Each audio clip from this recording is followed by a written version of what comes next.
Hi there, my name's Maya Hall and I'm the English Language Support Officer here at IMC. I'm making this video to walk you through the process of making your study plan.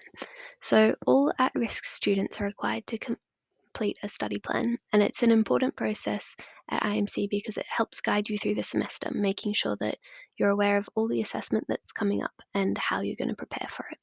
So study plan is a task that's supposed to be helpful for you, but it's also a task that has certain criteria that you need to meet in order for it to be accepted.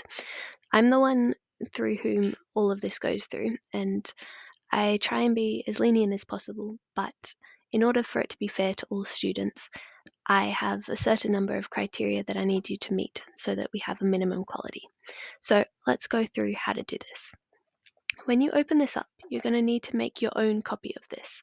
So what that means is that you can't just edit the link that you've been given, because then that would be everyone's link that would be edited. Instead, you need to go over to File, make a copy, and then rename it. And you can see here that when we rename it, we want it to be surname, first name, year. So for me, my name is Maya Hall. I would write Hall Maya 2024. Now I've got a new copy of this when it loads. You'll also notice that I'm using Chrome to do this, and I've logged into my Google account. You can see here I'm logged in. You'll also need to log in order to edit your template. So, according to these instructions, which are also the criteria I use to approve or reject applications, you need to start by filling in the general student information. That's all this stuff over here. So here you'd put in your name. I'd write Maya Hall. I'd write my student email, I'd write my student number, and I'd write what course I'm starting in. That's the basic stuff. Then we're going to come and we're going to add the dates for each week. So for semester 3, that's starting on the 18th of November. So we'd write in here 18th of November. You can see a pop-up comes up here. So I formatted this already so that you've got the calendar in here. Then we can easily go down and say, well, week 2 starts a week later, so it would be on the 25th of November. What this helps you do is link the dates of normal activities with the weeks of the semester, which means that you can cohere your entire timetable.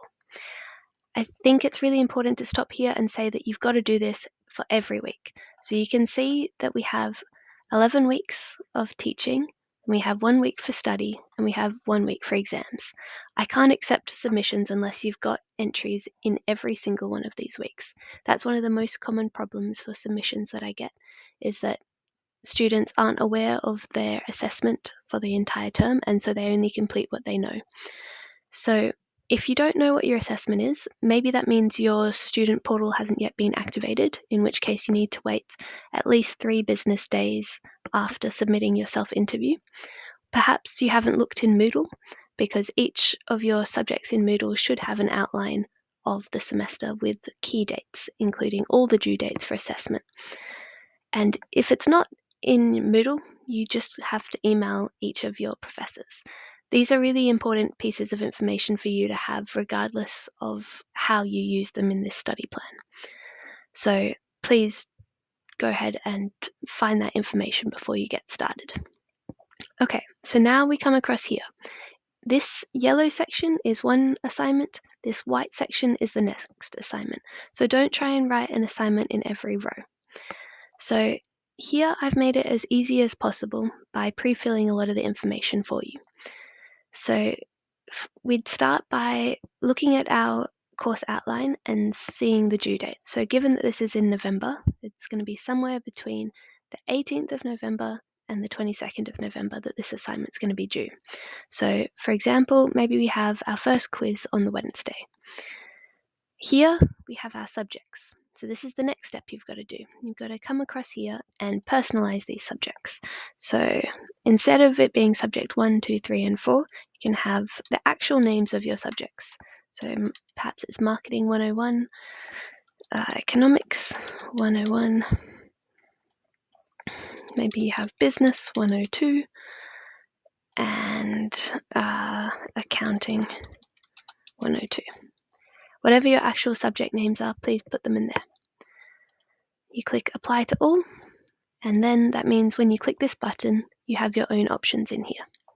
You can change this at any point. So for example, we're saying on the Wednesday we have a business assignment due. What type of assignment is it? Well, here are some of the options. If there's more types of assignments that you have, you click edit and you add another item. So for this example, we're going to pretend it's a report.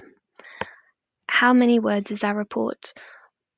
Is it group work? Is it solo? These are the sort of things that we can put into the detail column. So perhaps this is a 600-word report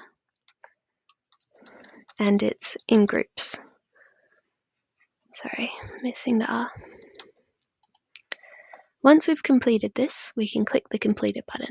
This isn't so important for me accepting your application, but this is a useful button for you to have. So every week of the semester needs at least one submission or entry like this. So I need you to make sure that at least every yellow set of rows is complete. So now we've got the assessment part done. What else is there? Well, over here we have how we're going to prepare for this assessment. So this is really important because this helps you plan your time in the lead up to the assessment. So we know the assessment is due, but how are we going to make sure we do it well? Well, perhaps for this report, we need to read chapter 1 of the business textbook. Perhaps we need to make notes from this chapter.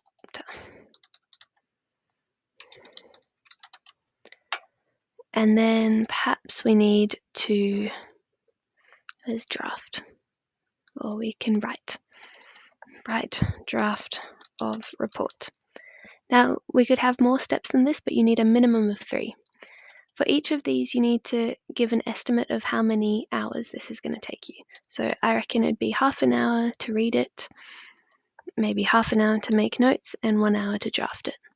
What this does is it allows you to plan your time around this. Again, you can say when you've completed it.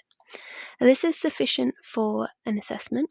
Remember that again, every one of the assessments that you put in, which is going to be at least each of these yellow rows, is going to need at least 3 pieces of preparation. Another really important thing here is that I can't accept it if I can see that you've just copy pasted. So the reason that we've got these drop downs is to make it really easy for you to look through some of the possible ways you could prepare for an assessment and then personalize it to each of the assessments that you have, which means that it can be a really useful tool for you. If you simply copy and paste, I'm going to reject your study plan. And yeah, you're going to have to redo it again. Now, the last part here is your external commitments. This is also an important part of this because this is the other things in your week that you have to plan around. So, for example, most of us have some sort of part-time job. So maybe you work as an Uber Eats driver. So maybe in this week, you work on Tuesday for 6 hours. So this is the sort of information that you can put here. Maybe you're going to hang out with your brother for his birthday. Maybe his birthday will be on the Friday of this week. So you can put that in, and however many hours this is going to take you. Again, this is just to help you, so do it as best as you can.